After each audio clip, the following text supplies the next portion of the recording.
Praise the Lord. Good morning. అందరు బాగున్నారా?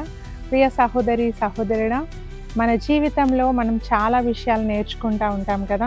Cooking నేర్చుకుంటూ ఉంటాము, డ్రైవింగ్ నేర్చుకుంటూ ఉంటాము, ఇంకా ఎడ్యుకేషన్ నేర్చుకుంటూ ఉంటాము. ఎన్నో మనము లర్న్ చేస్తూ ఉంటాం, నేర్చుకుంటూ ఉంటాము.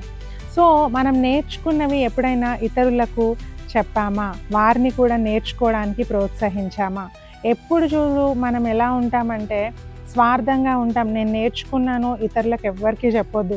ఒకవేళ నేను నేర్పిస్తే వాళ్ళు నాకంటే హై అయిపోతారేమో, వాళ్ళు నాకంటే గ్రేట్ అయిపోతారేమో అని స్వార్థంగా ఆలోచిస్తూ ఉంటాం.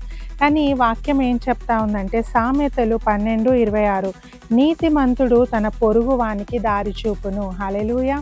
నీతిమంతులు ఎలా ఉంటారంట అంటే తన పొరుగు వానికి కూడా నేర్పిస్తారంట అండి, దారి చూపిస్తారు, వాళ్ళని బలపరుస్తారు, వారిని ఒక మంచి మార్గంలో నడిపిస్తారు. ఎప్పుడు కూడా అనుకోకండి నేను నేర్పిస్తే వాళ్ళు గ్రేట్ అయిపోతారు అని. నేర్పించండి, నీతిమంతుని వలె ఉండండి, ఇతరులకు దారి చూపించండి. బహుశా రాబో దినాల్లో అది వారికి ఒక మంచి జీవన ఉపాధిగా మారి వాళ్ళకు క్షేమాన్ని కలుగజేస్తుందేమో. మనం నేర్పించింది వాళ్ళ జీవితానికి మేలు చేస్తుందేమో. దాని ద్వారా దేవుడు మనల్ని ఆశీర్వదిస్తాడు. సో ఇతరులకు దారి చూపించండి, దేవుడు మిమ్మల్ని ఆశీర్వదిస్తాడు. God bless you.